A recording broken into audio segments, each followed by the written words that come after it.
A Ràdio Igualada l'Albert Rossell Ferrer, periodista i presentador de la conferència Joan Serra Constansó, 10 raons per recordar-lo 100 anys després, que tindrà lloc el divendres a les 7 de la tarda a la Biblioteca Central d'Igualada. Bon dia, Albert. Bon dia. Per totes les persones que no ho sàpiguen, qui és Joan Serra i Constansó? Home, per una persona d'Igualada, li diria que va ser un periodista local, un poeta, i que va ser alcalde durant 13 mesos, i que en aquests 13 mesos va revolucionar urbanísticament la ciutat. Per una persona de Barcelona, li diria doncs, que era un primer espasa de la premsa satírica del moment, del primer quart del segle XX, i que es va fer famós amb el pseudònim de Jep de Gespus a la Campana de Gràcia i l'Esquella de la Torratxa, que eren setmanaris molt influents a l'època entre la classe treballadora. I per què vas decidir fer una conferència sobre la seva figura?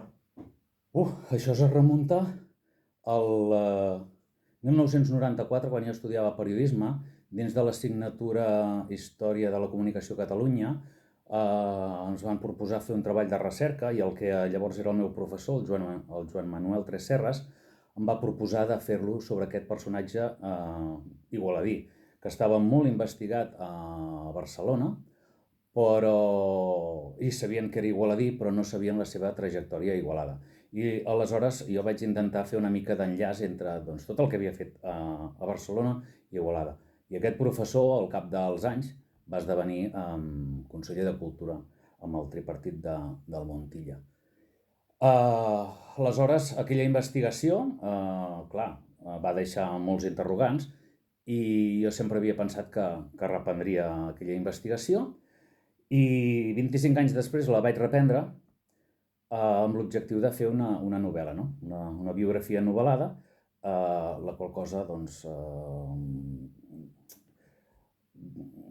és obligatori fer molta investigació, etc. i m'ha portat molta feina de biblioteca i d'arxius. I me n'estic anant una mica del fil de la pregunta. Sí, i com que aquest any 2024 ha fet 100 anys de la seva mort, doncs aquest és el motiu una mica doncs, per presentar tot allò que he anat descobrint sobre el personatge. I, per tant, de què ens parlaràs en aquesta conferència? O sigui, en quin format serà? Com presentaràs tot l'estudi que has fet? Uh, doncs amb una conferència molt convencional, d'uns 3 quarts d'hora, on després la gent pugui preguntar. Val a dir que la recerca sobre Serra Constansó m'ha servit per treure altres productes o altres iniciatives de caire cultural. També he creat una, una ruta per Igualada, passant pels llocs on ell hi tenia vincle i també volem fer una exposició, etc. I no s'explicarà el mateix, no s'explica el mateix a la conferència que a la visita guiada, que el que acabarà sent una novel·la. És a dir, el fet d'haver begut d'una d'aquestes iniciatives culturals no vol dir que t'hagis de perdre l'altra, perquè a l'altra s'explicaran coses noves i diferents. Per tant, entenc que és un projecte que tu també tens ganes de seguir fent coses, perquè si dius que tens previst una visita guiada, una exposició, una novel·la, per tant, entenc que és una cosa que per tu, o sigui, t'està portant molt per poder després fer més projectes. Jo estic xalant molt, investigant sobre aquest home. Jo m'ho passo molt bé fent de rata de biblioteca i de rata d'arxiu i remenant documents antics i diaris vells. M'ho passo molt bé i com que és un projecte, la novel·la en si, com que requereix tanta investigació i el projecte és tan ambiciós, doncs necessito petites gasolineres on repostar. És a dir, abans d'acabar la novel·la he de veure fruits, no? I un d'aquests fruits ha sigut un treball de recerca que em van publicar a la miscel·lània del CECI, un altre ha sigut aquesta visita guiada, no? Aquesta ruta de l'home honrat, que ja es va fer una prova pilot fa un parell d'anys i va funcionar, etc. No? En el trajecte que em porta el gran tema, que és una àmplia novel·la, doncs he anat creant diferents productes perquè és que si no la meta seria molt lluny. per a algunes persones aquest personatge és una persona desconeguda i creus que és important difondre la seva figura per tal que coneguem des d'aquí els igualadins qui era aquesta persona, sobretot potser la gent més jove o de mitjana edat que no ha fet aquests estudis i que potser evidentment per edat no tampoc els hi tocava. Mhm. Sí, val la pena difondre'l, d'acord? El podem conèixer per la seva vessant de periodista local. El podem conèixer per la seva vessant d'escriptor. Una cosa és el que va fer com a poeta, que tenia poesies bones i poesies no tan bones com qualsevol poeta, i una altra és el que va escriure en prosa. El que va escriure en prosa ha servit als historiadors posteriors per fer-se una idea de com es vivia a Igualada a l'últim quart del segle XIX i el primer quart del segle XX. Té un llibre que es diu Quan jo tenia 20 anys, doncs, on explica totes les festes que s'organitzaven al llarg de l'any a Igualada. I al mig segle de vida igualadina doncs, explica tot d'anècdotes i tot de fets històrics que van passar al llarg d'aquest mig segle, no? Des de l'entrada dels carlins, la revolució, la Primera República, no? la gloriosa. Explica també el ressorgiment de l'Ateneu un cop després d'haver cremat l'edifici els carlins, etc. I explica una sèrie de fets històrics que, si no fos per ell, no hi hauria cap font escrita que en parlés. I una cosa molt important, va arribar a ser alcalde. L'alcalde que hi havia llavors era l'Emiliano Orpí, que va emmalaltir, i llavors ell era primer tinent d'alcalde i per tant va passar a ser alcalde. En poc més d'un any va revolucionar la ciutat. No? Va ser qui va ultimar l'actual escorxador.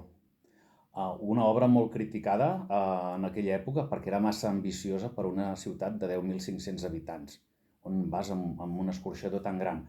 Però és que resulta que aquell escorxador va funcionar 88 anys i Igualada ja en tenia 32.000 d'habitants. No? Per tant, aquell equipament està més que amortitzat. Va ser el primer home que va regular la prostitució a l'estat espanyol. I això, no sé si les persones més joves ho saben o no, però Igualada era l'únic lloc d'Espanya on la prostitució estava regulada. I això s'ho va fer ell. Jo et volia preguntar, ara anant més als inicis d'haver creat aquesta conferència, com va ser la reacció de l'Ajuntament, de la biblioteca, com va aquesta fusió de diferents elements que va acabar esdevenint amb aquesta conferència que duràs a terme el divendres a les 7 de la tarda. Com et va sorgir la idea de dir, val, no vull fer la conferència, sinó vull proposar-ho a l'Ajuntament, a veure si puc fer-ho en algun espai, com va anar aquest procés? Com que ja veia que l'objectiu final, que era la novel·la, això s'allargaria molt, i que pel 2024 la data del centenari de la seva mort no estaria a punt, ja tenia en ment proposar-li a l'Ajuntament. Per raons de salut meves no ho vaig poder fer a finals del 23 ni a principis del 24 i ho vaig fer més endavant. La rebuda de l'Ajuntament va ser bona, perquè és un prom igualadí, un personatge il·lustre i va creure que s'havia de fer. Llavors van estudiar la manera de fer-ho i vam dir que començaríem aquest 2024 coincidint amb el centenari i que si es feien més activitats ja serien de cara al 2025. I bé, és el que comentàvem ara abans d'entrar a l'estudi. El gran problema que té l'Ajuntament és que per determinats projectes és l'únic client possible, no? Perquè, clar, totes les entitats aniran a trucar a l'Ajuntament amb la seva proposta cultural. Jo què sé, ara que a la conferència també es parlarà de modernisme. Doncs ara que l'Ajuntament està impulsant tot i fent molt de ressò el modernisme a Igualada, clar, aquest projecte el Pau Llacuna només el pot anar a vendre a l'Ajuntament, és l'únic client possible. I clar, l'Ajuntament també té les seves limitacions. Clar. I entenc que encara no hi ha dates programades per l'exposició, per les visites guiades que tu ja has fet l'esbós o ja has creat la ruta realment per la novel·la. Són projectes que tu hi vas treballant o que ja t'agradaria començar a tenir data per poder ensenyar-les al públic? El que queda per lligar realment és la data. Si es fa més a principis d'any o si es fa més endavant. si es fa a principis d'any del 2025 o si es fa més endavant. És l'únic que queda per lligar. La novel·la també ja la tens... No, la novel·la la tinc escrita, jo crec que una tercera part, que arriba fins als 30 i pocs anys del Serra i Constansó, del 59 que va viure. És el que va més endarrerit, perquè de fet tot el buidatge de 24 anys de l'esquella de la Torratxa i de la Campana de Gràcia, tota l'altra premsa de Barcelona on ell va col·laborar ja he fet el buidatge, i tota la premsa d'Igualadina on ell va col·laborar, que és molta, també està fet el buidatge. Això són moltes hores de biblioteca. Clar, és el que t'anava a dir, com és el procés de recerca tan intensiu al final d'un personatge que, bueno, realment no sé si hi ha molta documentació o poca, pel que entenc n'hi ha prou, però clar, són hores de fer recerca, d'ordenar tot el que tens. Com està sent aquest procés? Bé, abans que jo ja havien estudiat el personatge, la persona, en Serra i Constansó, d'altres, no? I d'alguna manera ja se sabien les publicacions on havia treballat i col·laborat, i ja se sabien els pseudònims que acostumava a utilitzar. Jo he fet el repàs de totes aquestes publicacions i n'hi ha algunes on ell no crec que apareixi. N'hi ha hagut d'altres on he descobert altres pseudònims nous que no havia vist escrits abans, però he deduït que eren d'ell. I també m'he adonat que, clar, la gent que n'ha parlat un cop arribada la democràcia.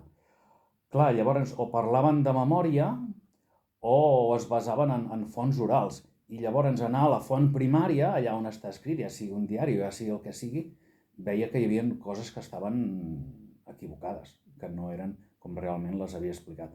Tot això ho estic intentant esmenar. Jo també he comès errades.